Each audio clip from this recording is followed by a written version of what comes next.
Video मैं लेके आया हूँ रेडियो एक्टिविटी पर। ठीक है, अच्छा ये एक ऐसा टॉपिक है जो CBSE board, UP board, ICSE board, सभी बोर्ड के सभी क्लास 9, 10th, 11, 12th हर तरह के बच्चे इसको पढ़ें जरूर, क्योंकि ये टर्म इस्तेमाल होता है सिलेबस में, चाहे फिजिक्स हो चाहे केमिस्ट्री हो, साइंस में, कई जगहों पे बायोलॉजी में भी ये टर्म इस्तेमाल होता है और बहुत से कंपटीशन एग्जामिनेशन में इस पे क्वेश्चन बनते हैं। हो सकता है आपको लगे 9th क्लास के बच्चे को लगे या 11th क्लास के बच्चे को लगे उसके सिलेबस में नहीं है, 12th के भी सिलेबस में कोई चैप्टर नहीं है रेडियो एक्टिविटी, 9 से लेके 12th सीबीएसई के सिलेबस में कहीं पर कोई चैप्टर नहीं है रेडियो एक्टिविटी। ठीक है, लेकिन हर तरह के कंपटीशन एग्जामिनेशन में इस पे क्वेश्चन आते हैं, हर तरह के कंपटीशन एग्जामिनेशन में इस पे क्वेश्चन आते हैं और पूछे जाते हैं। ठीक है, तो सबसे पहला आपको रेडियो एक्टिविटी होता क्या है। ठीक है, सबसे पहली बात है रेडियो एक्टिविटी क्या होती है। तो दो वर्ड से बना हुआ है, देखिए ध्यान से, एक वर्ड है रेडियो और एक वर्ड है एक्टिविटी। रेडियो और दूसरा वर्ड क्या है, एक्टिविटी। रेडियो का मतलब बाजा नहीं कि जो रेडियो होता था गांव में रेडियो बजाते थे लोग, रेडियो का मतलब यहां रेडिएशन है। कितने एलिमेंट आज तक डिस्कवर हुए हैं बताओ, 118 118 एलिमेंट डिस्कवर्ड हो गए। कुछ ऐसे एलिमेंट नेचर में पाए गए जिनके अंदर के रेडिएशंस एक्टिव हो गए, रेडियो एक्टिव, जिनके अंदर के रेडिएशंस एक्टिव हो गए। तुमको पता है ब्रह्मांड की हर एक चीज के अंदर रेडिएशन है, मेरे अंदर भी रेडिएशन है, इस मार्कर के अंदर भी रेडिएशन है। ठीक है, हर चीज के अंदर, इस डायरी के अंदर भी रेडिएशन है। अगर मैं इस डायरी पर मिट्टी का तेल छिड़क कर आग लगा दूं तो ये जलेगा, और जलने पर इसके अंदर से क्या निकलेगी, energy, heat, light in the form of radiation. लेकिन बताओ इसके अंदर का रेडिएशन एक्टिव है? नहीं, इसको एक्टिव करना पड़ेगा, मिट्टी का तेल छिड़कना पड़ेगा, माचिस मारना पड़ेगा, तब जाकर इसके अंदर की रेडिएशन एक्टिव होगी। तो दो तरह की बात हो गई, एक वर्ड हुआ स्पॉन्टेनियस जो अपने आप हो जाए, और एक वर्ड हुआ नॉन स्पॉन्टेनियस जो अपने आप ना हो। तो अगर किसी एलिमेंट के अंदर के रेडिएशंस अपने आप एक्टिव हो जाए, स्पॉन्टेनियसली अगर अपने आप एक्टिव हो जाए, तो ऐसे एलिमेंट को बोलते हैं रेडियो एक्टिव एलिमेंट, और इस फिनोमिना को बोलते हैं रेडियो एक्टिविटी। तो याद रहे, रेडियो एक्टिविटी एक स्पॉन्टेनियस न्यूक्लियर प्रोसेस है, न्यूक्लियस के अंदर ये होता है, न्यूक्लियस के अंदर। स्पॉन्टेनियस मतलब स्वतः अपने आप, हमको नहीं कराना पड़ता है, ये अपने आप होता है। आपको पता होगा यूरेनियम का नाम सुनेंगे, यूरेनियम एक रेडियो एक्टिव एलिमेंट है जो कई देशों में पाया जाता है, और उसके अंदर से लगातार रेडिएशन निकलती रहती है। तो जब किसी एलिमेंट के अंदर स्पॉन्टेनियसली अपने आप रेडिएशंस निकलने लगे, ऐसा क्यों होता है वो भी बता दे रहा हूं। उनका न्यूक्लियस क्या होता है, अनस्टेबल न्यूक्लियस, मेरी बात को ध्यान सुना, न्यूक्लियर प्रोसेस है ये। उनका जो न्यूक्लियस होता है वो अनस्टेबल होता है, और अनस्टेबल होने की वजह से अपने आप को स्टेबल बनाना चाहता है। हाँ, कोई भी इंसान अनस्टेबल होता है तो अपने आप को क्या बनाना चाहता है, स्टेबल बनाना चाहता है। तो न्यूक्लियस अपने आप को स्टेबल बनाने के लिए अपने अंदर से रेडिएशन निकालने लगता है, और इसी फिनोमिना को बोलते हैं रेडियो एक्टिविटी, और उस एलिमेंटवा को बोलते हैं रेडियो एक्टिव एलिमेंट। अब बात आई किसने इसकी खोज की, तो उस साइंटिस्ट का नाम है आपको पता है, हेनरी बैकरल ने। किसने, Henry Becquerel, BECUREL, Becquerel, Henry Becquerel ने की थी 1896 में, 1896 में, और इनको नोबेल प्राइज दिया गया था, इनको 1903 में। ठीक है, जिस समय हेनरी बैकरल ये रेडियो एक्टिविटी का एक्सपेरिमेंट कर रहे थे, उसी समय मैडम क्यूरी, नाम सुना होगा, मैडम क्यूरी भी जो है रेडियो एक्टिविटी का एक्सपेरिमेंट कर रही थी। ठीक है, दो तरह के मटेरियल होते हैं, एक होता है फ्लोरेसेंट और एक होता है फास्फोफ्लोरेसेंट। तो इन्होंने फास्फोफ्लोरेसेंट मटेरियल पे एक्सपेरिमेंट किया था। ठीक है, तो चलिए वो एक्सपेरिमेंट में बहुत नहीं घुस रहा हूं मैं। तो हेनरी बैकरल ने 1896 में एक्सपेरिमेंट किया यूरेनियम जैसे कंपाउंड्स पे, यूरेनियम जैसे एलिमेंट्स पे, यूरेनियम और उसके जैसे एलिमेंट्स पे एक्सपेरिमेंट किया, और क्या पाया कि इनके अंदर की रेडिएशंस अपने आप एक्टिव हैं, धड़धड़ा के न्यूक्लियस के अंदर से निकल रही है, ले दनादन बाहर निकल रही है न्यूक्लियस के अंदर से, न्यूक्लियर प्रोसेस, और अपने आप न्यूक्लियस के अंदर से निकल रही हैं।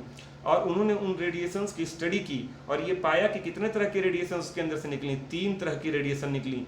उन्होंने उनको नाम दिया अल्फा, बीटा और गामा, 1896 में। बाद में इसी के लिए उनको 1903 में नोबेल प्राइज दे दिया गया। ठीक है, तो उन्होंने उसका नाम रखा अल्फा, बीटा, गामा। अब हमको बारी बारी पढ़ना है कि अल्फा, बीटा, गामा क्या है, तो ये आप नोट कर लीजिए। रेडियो एक्टिविटी की डेफिनेशन दे दिया, रेडियो एक्टिव हो जाए अपने आप। बैकरल ने क्या किया था, उन्होंने एक बर्तन लिया, इसको बोलते हैं बहुत गहरा है ना, देखिए अंदर गहरा है, इसको बोलते हैं लॉन्ग कैविटी। क्या बोलते हैं? Long cavity. मेरे ख्याल से ये लेड का था। किसका था? लेड, पीबी लेड का था ये। और इसके अंदर भर दिया रेडियो एक्टिव एलिमेंट। क्या भर दिया? Radio active substance. और उसके बाद उन्होंने क्या किया, उसके दोनों तरफ बैटरी की मदद से एक तरफ लगा दिया पॉजिटिव प्लेट और एक तरफ लगा दिया निगेटिव प्लेट। भाई उनको ये तो पता चल गया था, उनको ये तो पता चल गया था कि ये एलिमेंट के अंदर से अपने आप रेडिएशन निकलना है। बस उस रेडिएशन का उनको नेचर पता करना था और ये पता करना था कितने तरह के रेडिएशंस निकल रहे हैं। ठीक है, अब देखिए तो इस जब प्लेट लगा दिया, पॉजिटिव प्लेट और निगेटिव प्लेट, तो ये तो प्लस वाला अपनी और किस रेडिएशन को खींचेगा?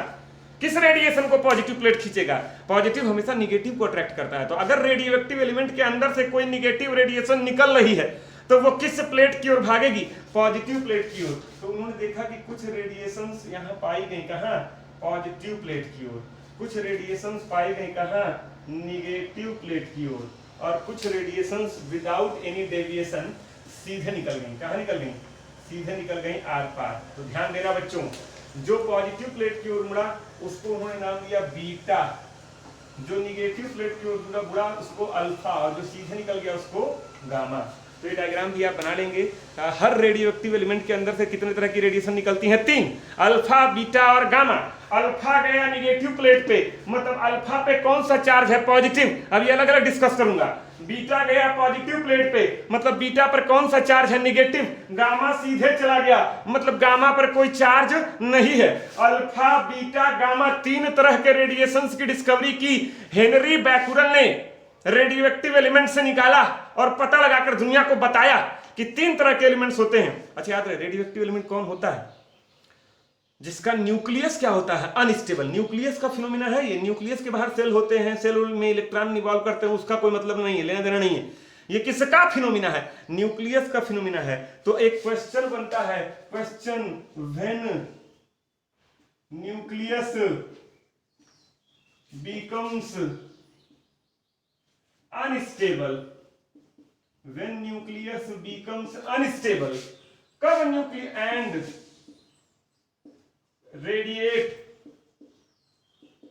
Radiate alpha, beta, gamma radiations. ये क्वेश्चन है ना, आप लोग के दिमाग में भी आ रहा होगा कि when nucleus becomes unstable and radiate alpha, beta, gamma radiation. तो इसका कोई एक आप ये नहीं कह सकते हैं कोई फिक्स्ड आंसर है। तो मैं आपको पहला आंसर बता रहा हूं, when number of neutrons are much more than protons। ठीक है, अगर न्यूट्रॉन की संख्या प्रोटॉन की तुलना में बहुत ज्यादा है, ठीक है, तो आप बोलेंगे कि उस एटम का न्यूक्लियस क्या हो गया? अनस्टेबल हो गया, और वो अपने अंदर से अल्फा, बीटा, गामा रेडिएशन से एमिट करेगा, और वो एलिमेंट खुद क्या कहा जाएगा? रेडियो एक्टिव एलिमेंट कहा जाएगा। लेकिन दिमाग में आता है सर कितना ज्यादा, तो उसके लिए भी मैं आपको एक क्राइटेरिया बता रहा हूं, ये आपको जल्दी कहीं देखने को मिलेगा नहीं। N/P रेशियो, N का मतलब न्यूट्रॉन, P का मतलब प्रोटॉन। ये रेशियो अगर ऑलमोस्ट इक्वल, ये मेरे ख्याल से ऑलमोस्ट इक्वल हुआ ना, अगर ये रेशियो ऑलमोस्ट इक्वल टू है 1.5, मतलब अगर 1.5 है या उससे थोड़ा ज्यादा है, कभी कभी उससे थोड़ा कम है, ठीक है, ये भी आप कह सकते हैं कि N/P ratio is more than equal to 1.5। अगर न्यूट्रॉन और प्रोटॉन का रेशियो 1.5 या उसके अगल बगल है या उससे ज्यादा है तो कंफर्म, लेकिन कभी कभी थोड़ा सा कम वाले भी रेडियो एक्टिव पाए जाते हैं। तो ये कंडीशन अगर आपको दिखाई दे, कई लोग ये बताते हैं, ये तो बताता ही नहीं है कोई, ये कंडीशन अगर आपको दिखाई दे तो आप कह सकते हैं कि वो रेडियो एक्टिव। जैसे एग्जांपल के तौर पे मैंने लिखा एग्जांपल 92 यूरेनियम 236। यहाँ पर प्रोटॉन कितना है? 92, और न्यूट्रॉन कितना है? 236 में से 92 घटा दो, ये तो पता है ना, मास नंबर में से एटॉमिक नंबर घटाते हैं तो क्या निकल जाता है? न्यूट्रॉन। तो बताओ N/P क्या हो जाएगा? ये जब घटाओगे तो मेरे ख्याल से 144/92, तो लगभग आप देखिए लगभग अप्रॉक्स 1.5 आएगा। यही रीजन है कि न्यूक्लियस, यूरेनियम का न्यूक्लियस क्या होता है? अनस्टेबल, और अपने अंदर से अल्फा, बीटा, गामा रेडिएशन निकालता और खुद को कहता है I am radio active element. तो ऐसे ये 3 तरह की रेडिएशन निकली, तीनों पे कौन सा चार्ज है? हेनरी बैकुरल ने करके बताया। एक क्वेश्चन दिमाग में आया कि why nucleus becomes unstable and radiate alpha, beta, gamma radiations. तो तो when number of neutrons are much more than protons, अगर न्यूट्रॉन की संख्या प्रोटॉन की संख्या से ज्यादा है, ठीक है। अच्छा न्यूट्रॉन, ये जो नीचे लिखा है ये एटॉमिक नंबर है, इतने ही न्यूट्रॉन होते हैं, और ऊपर वाला न्यूट्रॉन और प्रोटॉन दोनों का सम है, तो इसमें से जब आप ये घटा देंगे तो न्यूट्रॉन निकल जाएगा, तो वही रेशियो निकाला हूं, नीचे दिख रहा है, ठीक है। अब बात आई, सर आगे बढ़ते हैं, एक चीज और जान लो, कार्बन के दो आइसोटोप होते हैं, पढ़े होंगे आप लोग, कार्बन के दो आइसोटोप होते हैं, एक होता है 6C12 और एक होता है 6C14, ये रेडियो एक्टिव होता है, ये रेडियो एक्टिव होता है। अब यहां पर रेशियो निकालोगे तो 1.5 के करीब नहीं आएगा, 1.5 से थोड़ा कम आएगा, लेकिन ये भी रेडियो एक्टिव है। तो ये एक आंसर है, ये दोनों आंसर आप देंगे, कोई पूछेगा, लेकिन आप बताएंगे इक्का दुक्का ऐसे एग्जांपल भी हैं, 2-3 ऐसे एग्जांपल भी हैं जो इस क्राइटेरिया को नहीं फॉलो करते हैं। न्यूट्रॉन ज्यादा है, ठीक है, 8 है, प्रोटॉन 6 है, प्रोटॉन 6 है और 14 में 6 गया 8, न्यूट्रॉन 8 है, लेकिन फिर भी ये रेडियो एक्टिव एलिमेंट है, ठीक है। तो इक्का दुक्का एग्जांपल, तो ये आप नोट करिए। अब बारी बारी से हम डिस्कस करेंगे अल्फा के बारे में, फिर बीटा के बारे में और फिर गामा के बारे में। अब आते हैं हम लोग धीरे धीरे आगे बढ़ते हैं, कुछ भी कंफ्यूजन हो बैक कर करके चेक करते रहिएगा, देखते रहिएगा, सब हम एक एक स्टेप से चल रहे हैं, कहाँ से शुरुआत हुई, ठीक है, फिर कैसे रेडिएशन, हेनरी बैकमैन ने 3 रेडिएशन दिखाया, चार्ज वहीं आप समझ गए थे क्या होता है, फिर मैंने बताया क्यों ऐसा होता है, क्यों कोई एलिमेंट रेडियो एक्टिव हो जाता है, उसका न्यूक्लियस क्यों लगता है रेडिएट करने, वो बता दिया। अब आगे बढ़ते हैं अल्फा पार्टिकल। अल्फा पार्टिकल का एक दूसरा नाम होता है, बोलना चाहे बोल सकते हैं, न्यूक्लियस ऑफ हीलियम, हीलियम के न्यूक्लियस को ही बोलते हैं अल्फा पार्टिकल। आइए देखिए कैसे, ये तो हीलियम का सिंबल क्या होता है, 2He4, अगर कोई कहे इसको ऐसे लिखो, इस न्यूक्लियस, इसके अंदर 2 प्रोटॉन है, 2 न्यूट्रॉन है, ये कैसे आया देख लो, इसका एटॉमिक नंबर 2 है, तो electron 2, electron E minus, proton 2, neutron 4 में से 2 गया 2, तो न्यूक्लियस के अंदर 2 प्रोटॉन 2 इलेक्ट्रॉन और एक ही सेल होता है जिसमें 2 इलेक्ट्रॉन होते हैं, ये इलेक्ट्रॉन, ये न्यूक्लियस नहीं, ये तो हीलियम है, ये देखिए ये हीलियम है, ये चाहे ऐसे बनाओ चाहे ऐसे लिखो, ये हीलियम। अब इसके अंदर से 2 इलेक्ट्रॉन निकल गया, 2 इलेक्ट्रॉन निकल गया, तो बताओ क्या बचा, खाली न्यूक्लियस, ये देखो खाली न्यूक्लियस, 2 प्रोटॉन और 2 न्यूट्रॉन। अच्छा कोई पूछे इस पे कितना चार्ज है, तो न्यूट्रॉन न्यूट्रल होता है, प्रोटॉन पे प्लस होता है, तो इस पे चार्ज कितना है, +2, चार्ज कितना है, +2, इसी को बोलते हैं 1 अल्फा पार्टिकल। बोलो बच्चा, इसी को क्या बोलते हैं, 1 अल्फा पार्टिकल।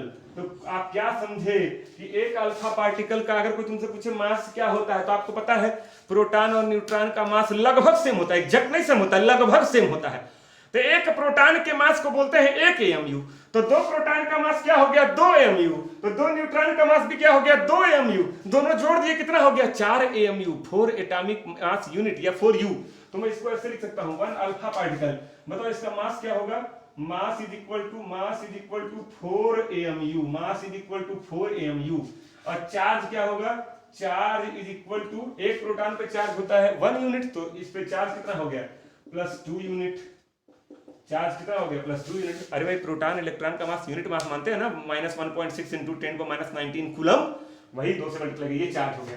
तो एक अल्फा पार्टिकल का मास होता है 4 AMU और चार्ज होता है +2 यूनिट, और ये न्यूक्लियस हीलियम के न्यूक्लियस को बोलते हैं, हीलियम को नहीं बोलते हैं, हीलियम के न्यूक्लियस को बोलते हैं 1 अल्फा पार्टिकल। तो देखिए यहां लिखा हुआ, और इसके बारे में जान जाओ थोड़ा सा, ठीक है। इसकी एनर्जी बहुत ज्यादा होती है, 4 पार्टिकल है इसके अंदर, 2 प्रोटॉन और 2 न्यूट्रॉन, तो बीटा और गामा की तुलना में इसकी एनर्जी बहुत ज्यादा होती है, ठीक है।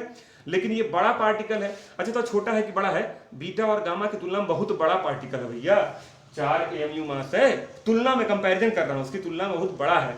तो ये किसी चीज को पेनिट्रेट करने में इसको थोड़ी दिक्कत होती है, तो इसकी पेनिट्रेटिंग पावर क्या होती है, कम होती है। तो आप लिख सकते हैं इसके बारे में, इसी के बारे में बात कर रहा हूं, having least, least penetrating power, having least penetrating power than alpha and beta, मतलब बेसिकली कंपैरिजन हो रहा है alpha and beta and gamma, ठीक है। तो याद रखना, ये अल्फा के बारे में आपको बता दिया मैंने, कहीं कोई दिक्कत हो, कंफ्यूजन हो तो देख लीजिए पूरा अच्छे से, मेरे ख्याल से कुछ छूट नहीं रहा है, ठीक है। तो ये अल्फा के बारे में बता दिया। इसका एक चीज और जान जाओ, ये थोड़ा हैवी होता है, तो इसका पेनिट्रेटिंग पावर क्या होता है, बहुत कम होता है। भाई भारी पार्टिकल है ना, अभी कोई सुई घुसाना हो तो यहाँ से आर पार निकल जाएगी, लेकिन अब इतना मोटा मार्कर घुसाना मेरे हाथ में तो दिक्कत होगी कि नहीं होगी, क्योंकि ये बड़ा है ना, तो पेनिट्रेट नहीं कर पाएगा, मेरे हाथ को पेनिट्रेट नहीं कर पाएगा, तो ये बड़ा है ना साइज में, तो ये पेनिट्रेटिंग पावर इसकी क्या हो गई, कम हो गई। सब प्रॉपर्टी लिख रहा हूँ, सब याद रखिएगा। इसका कोई पूछे तो अल्फा के बारे में इतना कुछ बताना है आपको। अल्फा पे चार्ज कितना होता है +2, मास कितना होता है 4 AMU, पेनिट्रेटिंग पावर क्या होती है, बहुत कम। हाँ ये हो गया, कोई दिक्कत। इसकी स्पीड जान जाओ, भारी पार्टिकल है तो इसकी स्पीड होती है लाइट की स्पीड से कम, 10⁷ मीटर पर सेकेंड। बताओ लाइट की स्पीड क्या होती है, 3 × 10⁸ मीटर पर सेकेंड। तो इतना कुछ मैंने अल्फा पार्टिकल के बारे में आपको बता दिया, ठीक है। मतलब कोई अल्फा पूछ ले तो इतना बताना है। 11th में पढ़े रहे होंगे, जो 12th के बच्चे देख रहे हैं वीडियो वो 11th में पढ़े रहे होंगे। Rutherford alpha scattering experiment, thin gold foil पर अल्फा पार्टिकल को फेंका था उन्होंने, और वहां पर अल्फा पार्टिकल के बारे में खाली इतना बता दिया गया था +2 चार्ज होता है, काम खत्म। जो लोग मुझसे पढ़े थे उनको मैंने थोड़ा सा और बता दिया था, लेकिन इतना नहीं बताया था जितना आज बता रहा हूँ। तो ये सारी चीजें इसको नोट कर ले, ये अल्फा पार्टिकल की कहानी हो गई, ठीक है, अल्फा पार्टिकल। अब देखिए बात करने जा रहा हूं मैं अल्फा एमिशन की। अभी बीटा पार्टिकल को नहीं आ रहा हूं, अभी अल्फा पार्टिकल क्या होता है ये समझा रहा था।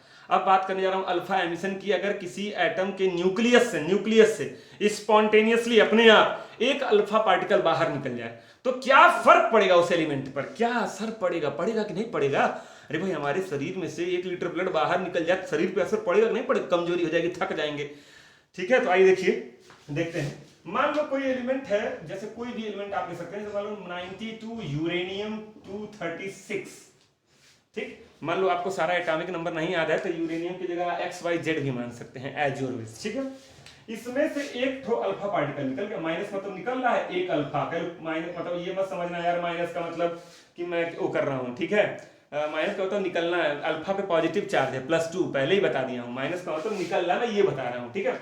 एक अल्फा निकल रहा है, लिख दिया हिंदी में, लो एक अल्फा निकल रहा है, ठीक है। निकलेगा तो प्रोडक्ट में बनेगा, तो लिख दे रहे हैं अल्फा। अल्फा का चलो, अल्फा को कैसे रिप्रेजेंट करें, अल्फा लिख दिए। अच्छा इसका चलो बताओ, इसका चार्ज क्या होता है, चार्ज नीचे लिखो, और मास क्या होता है, मास ऊपर लिखो। जो नीचे लिखा होता है ये चार्ज होता है, ठीक है। यूरेनियम पे 92 प्रोटॉन है, 92 न्यूक्लियस का चार्ज बता रहा है। बताओ इस पे चार्ज कितना है, 2 ही तो है, भूल गए क्या, +2 यार। और मास कितना है, 4 AMU यार, 4 AMU। अच्छा जितने भी न्यूक्लियर रिएक्शंस होते हैं, रिएक्टेंट का मास और एनर्जी प्रोडक्ट के मास और एनर्जी के क्या होना चाहिए, बराबर होना चाहिए। तो आप देखो, अब ये तो बन गया। अब इसके आगे मैं लिख रहा हूं प्लस, कोई एलिमेंट बनेगा x, नहीं पता x क्या है। बताओ ये 92 है, ये 2 है, तो इस x का बताओ नीचे क्या होगा, बोल क्या होगा, 90। 90 ने 90 जोड़ोगे तो 92 होगा, बैलेंस होना चाहिए। अच्छा तो ये 236 है, 4 है, तो है इसका क्या होगा 232, तो 232 4 236 और 90 2 92, ये रिएक्शन हो गया। न्यूक्लियर रिएक्शन पूरी तरह से बैलेंस होना चाहिए बच्चा। आप इसको ऐसे समझिए, किसी एक एलिमेंट में से अगर एक अल्फा पार्टिकल निकलेगा तो उसके एटॉमिक नंबर में 2 की कमी होगी और मास नंबर में 4 की कमी होगी। इसमें से एक अल्फा निकला तो 92 में 2 की कमी होगी, 90 हो गया, और इस ऊपर 4 की कमी होगी, 236 में 4 के 232 हो गया। क्यों ऐसा हुआ, क्योंकि एक अल्फा का मतलब 2 प्रोटॉन 2 न्यूट्रॉन। तो आप ये नीचे जो लिखा है ये क्या है, नंबर ऑफ प्रोटॉन। तो जब 2 प्रोटॉन निकल गया तो घटाओगे नहीं, 92 - 2 गया 90। अच्छा तो 2 प्रोटॉन और 2 न्यूट्रॉन, और ऊपर वाला क्या है, प्रोटॉन और न्यूट्रॉन का सम। तो एक अल्फा का मतलब 2 प्रोटॉन 2 न्यूट्रॉन, तो 4 पार्टिकल निकले तो ऊपर 4 कम कर दिए, 232। क्लियर हो रहा है। अब कहीं ऐसे लिखा हो x 80 और यहां लिख दिया 190, इसमें से निकल गया 4 अल्फा, तो नीचे एक अल्फा निकलने पे 2 कम हो रहा है, तो 4 अल्फा निकलने पे 8 कम होगा। तो मान लो बना y का हो गया 72। एक निकलने पे 2 कम हो रहा था यार, तो 4 निकलने पे 4 दूनी 8 कम कर दिए। अच्छा एक निकलने पे ऊपर 4 की कमी आ रही है, तो 4 निकलने पे 16 कम हो जाएगा, 190 में 16 गया 174। अब y जो जिस एलिमेंट का एटॉमिक नंबर 72 होगा वही y होगा। मुझे नहीं याद है कि 72 किसका था, आप 118 तक याद किए तो आप डायरेक्ट उस एलिमेंट का नाम लिख सकते हैं यहाँ पे, ठीक है। तो इसको बोलते हैं अल्फा एमिशन। मैं एक बार दिखाया ऊपर बैलेंस करके, अब यहाँ डायरेक्ट निकाल दिया तो ये बना। अब फिर बैलेंस नहीं है, अबे तो अगवा 4 अल्फा लिखोगे ना, +4 ऐसे लिखोगे ना, +4 अल्फा, अल्फा का होता है 2 4। अब बैलेंस नहीं होगा, 4 नहीं 8 72 8 20 और 4 × 16 174 16 190 बैलेंस। तो कोई भी न्यूक्लियर रिएक्शन कंप्लीटली बैलेंस होना चाहिए, नहीं बैलेंस है तो दिक्कत है, बढ़ते ही रहना है दिक्कत, बैलेंस होना चाहिए। तो अल्फा पार्टिकल बताया, अल्फा एमिशन बताया। अब बढ़े बीटा की ओर, हाँ बढ़े। अल्फा कहां से निकल रहा था? न्यूक्लियस से। बीटा भी कहां से निकलेगा? न्यूक्लियस से। अभी कई लोग हैरान हो जाएंगे, देखिए। अच्छा तो बीटा पार्टिकल को मैं कह सकता हूं फास्ट मूविंग इलेक्ट्रॉन। कई बच्चे जानते हो क्या बोलते हैं? कई बच्चे बोलते हैं इलेक्ट्रॉन। जो इलेक्ट्रॉन बोला वो गलत हो गया। बीटा पार्टिकल को बोलते हैं फास्ट मूविंग इलेक्ट्रॉन। इलेक्ट्रॉन बोलोगे तो गलत हो जाएगा। इलेक्ट्रॉन रुका हुआ भी हो सकता है, और रुका हुआ होगा तो उसका मास होगा 9.11 इंटू 10⁻³ किलोग्राम। लेकिन फास्ट मूविंग इलेक्ट्रॉन है तो मास अनडिफाइंड है। फास्ट मूविंग इलेक्ट्रॉन है तो मास वेरी करता है, उसको आप एग्जैक्ट नहीं बता सकते हैं कि इतना मास होगा। अरे पढ़े हो ना, ठीक है। अच्छा अब देखो, इसको आप ऐसे इसके बारे में थोड़ा लिख रहा हूँ। इसको आप ऐसे बीटा को ऐसे रिप्रेजेंट किए, इसका इस पे चार्ज होता है -1। अरे इलेक्ट्रॉन है तो निगेटिव चार्ज होगा, इलेक्ट्रॉन पे 1 यूनिट निगेटिव चार्ज होता है, और उसकी वैल्यू क्या होती है? 1.6 इंटू 10⁻19 कूलम। तो चार्ज -1, जब एक इलेक्ट्रॉन निकलता है तो हम एक इलेक्ट्रॉन को लेता है तो कहते हैं ना -1 चार्ज आ गया, वही -1। अरे इसका मास क्या होता है? 0। कुछ लोग इसको ये भी लिखते हैं, देखिए आर करके लिख रहा हूं, 9.11 into 10⁻31 kilogram. As your wish, तुम बताओ ये लिखना बेहतर है या ये लिखना बेहतर है? देखिए आर लगा दिया हूं, आर पर फोकस करना, ठीक है। ये कुछ लोग ये लिखते हैं, कहते हैं कुछ तो मास होता है थोड़ा सा। फास्ट मूविंग इलेक्ट्रॉन है, अगर रुका हुआ इलेक्ट्रॉन होता तो हम कहते इतना मास है, ये बहुत कम है यार। आपको पता है ये जो मास है is equal to 1/1837 of 1 proton. एक प्रोटॉन के मास को 1837 से डिवाइड करो तब इतना आएगा, मतलब बहुत कम मास है। तो इसको अगर मैं 0 मानूं तो कोई दिक्कत नहीं। तो बीटा पार्टिकल को ऐसे रिप्रेजेंट करते हैं, या इसको आप ऐसे भी रिप्रेजेंट कर सकते हैं। रिप्रेजेंटेशन कर रहा हूं, -1e0। मास एग्जैक्ट 0 भी नहीं बोलना है, लगभग 0 और चार्ज 1 यूनिट। मास लगभग 0 और चार्ज 1 यूनिट। अच्छा ये बताओ, इसको जो स्पीड होता है वो लगभग जो है स्पीड, लगभग लाइट की वेलोसिटी बराबर होता है 2.5 इंटू 10⁸ मीटर पर सेकेंड। एग्जैक्ट नहीं, लाइट में 3 हो जाता था। तो इसका जो पेनिट्रेटिंग पावर होगा वो क्या होगा? ज्यादा होगा। तो more penetrating power than alpha. Alpha से ज्यादा पेनिट्रेटिंग पावर होता है, ठीक है। तो more penetrating power than alpha. तो इसको आप नोट करिए। देखिए बीटा एमिशन की बात कर रहे हैं। मान लो कोई भी एलिमेंट है, कौन सा लोगे? कार्बन ले लो। मान लो 6C14 है, इसमें से एक बीटा निकल रहा है, तो एक बीटा निकलेगा तो क्या बनेगा? -1 बीटा और 0, ये लगभग 0 बोल रहा हूं, मतलब बहुत माइन्यूट सा है। और प्लस बैलेंस करो, -1 में कितना जोड़े कि 6 हो जाए? 7। तो नीचे लिख दिए 7। और जो भी 7 किसका होता है? Atomic number, nitrogen. अगर आपको नाइट्रोजन नहीं पता है तो आप यहाँ XYZ लिख देना। मुझे याद था 7 नाइट्रोजन का होता है, नाइट्रोजन लिख दिया, ठीक है। अच्छा तो ऊपर 0 में कितना जोड़े कि 14 हो जाए? 14 ही जोड़ना पड़ेगा। कुछ समझ में आया? बीटा निकलने पर नीचे वाला एक ठो बढ़ गया देखो, और ऊपर कोई फर्क नहीं पड़ा, ऊपर कोई फर्क नहीं पड़ा। तो ये याद रखना, कहीं लिखा रहे X79 और 169, इसमें से निकल गया 4 बीटा। तो बीटा निकलने पे नीचे 1 बढ़ता है, 1 बीटा पे 1 बढ़ता है, तो 4 बीटा पे 4 बढ़ेगा। तो जो बनेगा Y उसका ये हो गया 83, 79 4 83, और ऊपर कोई फर्क नहीं पड़ता है 169। अल्फा निकलने पे दोनों पे फर्क पड़ रहा था, पीछे जाके देख लो रिवाइंड करके। बीटा निकलने पर निचवा वाला बढ़ता है 1 बीटा पर 1 बढ़ता है, तो 4 बीटा पर 4 बढ़ गया है। देख लीजिए कोई दिक्कत है इसमें? ये बीटा एमिशन हो गया, बैलेंस होना चाहिए। अच्छा की और जान लो, इसके बाद थोड़ा सा निकलता है एनर्जी, वही सब छोटी मोटी चीजों को बैलेंस करने के लिए। और ये कोई बताता नहीं, बता दे रहा हूं, बहुत इसके बीच में एंटी न्यूट्रिनो, मेरे मुंह से नाम सुने होंगे कई बार आप लोग, यही होता है, एक निकलता है एंटी न्यूट्रिनो। बार लगा है मतलब एंटी, और ये न्यूट्रिनो। कुछ सब कुछ बैलेंस कर, मोमेंटम और एनर्जी के लॉ को कंजर्व करने के लिए ये पार्टिकल निकलता है। वो एक अलग टॉपिक है, उसमें जाना पड़ेगा कि ये कैसे किस चीज को बैलेंस करता है। ये हर जगह आपको दिखाने की जरूरत नहीं है, आप खाली इतना दिखाएंगे तो भी चल जाएगा। तो बीटा निकलने पे नीचे वाला 1 बढ़ जाता है, 1 बीटा पे 1, तो 4 बीटा पे 4, 10 बीटा पे 10, ऊपर कोई फर्क नहीं पड़ता है, ठीक है। इसको नोट कर लीजिए। अच्छा देखो, नोट करने के पहले एक चीज आप लोग को ऐसे ही बता दूं, दिमाग में एक चीज आप लोग की आ रही होगी, ये सब तो न्यूक्लियर प्रोसेस है, और बीटा को आप बोल रहे हैं इलेक्ट्रॉन, और इलेक्ट्रॉन तो न्यूक्लियस के बाहर रिवॉल्व करता है। लेकिन आप बोल रहे हैं ये सब पार्टिकल न्यूक्लियस के अंदर से निकलते हैं। न्यूक्लियस के अंदर कहाँ इलेक्ट्रॉन होता है? न्यूक्लियस के अंदर कहाँ कौन निगेटिव चार्ज होता है बताओ? कहाँ से निगेटिव रेडिएशन निकल रही है न्यूक्लियस के अंदर से? तो यही बताने जा रहा हूं, अब इसको नोट कर लीजिए। ठीक है, मैंने आपको बताया था न्यूक्लियस कब अनस्टेबल होता है, जब न्यूट्रॉन की संख्या प्रोटॉन की संख्या से क्या हो, ज्यादा हो। ठीक है, अच्छा आइए न्यूट्रॉन को कैसे रिप्रेजेंट करते हैं? चार्ज 0, चलवा नीचे लिख रहा हूं, और मास 1 AMU।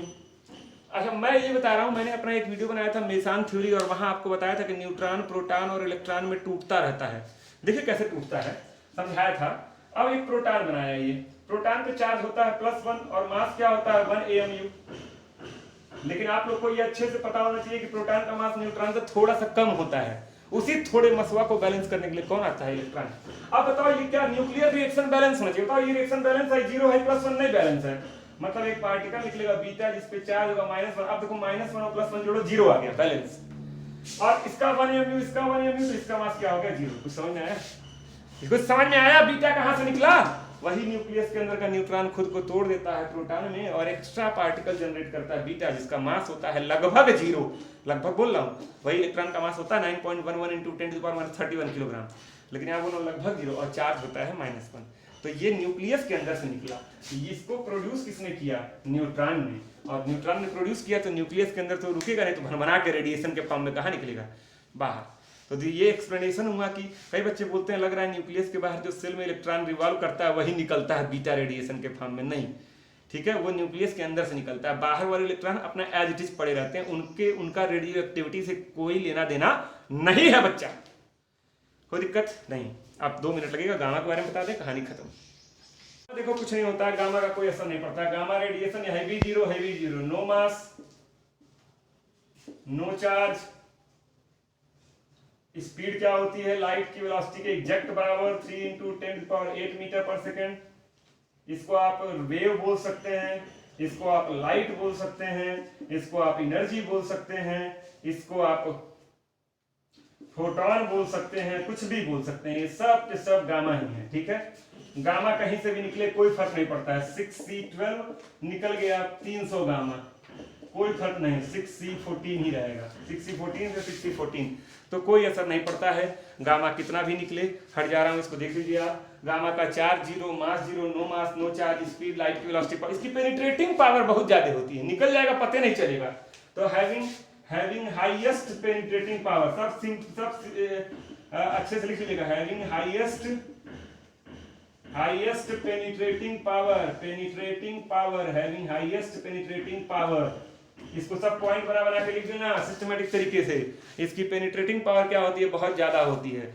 तो आज मैंने आपको पूरा रेडियो एक्टिविटी समझाया, किसके निकलने से किस पर कितना असर पड़ता है वो बताया। 1 मिनट, ठीक है, किसके निकलने पे कितना असर पड़ता है वो बताया, और कैसे न्यूक्लियस अपने आप को अनस्टेबल से स्टेबिलिटी की ओर ले जाता है, एमिट कर करके स्टेबल बनाता है अपने आप को।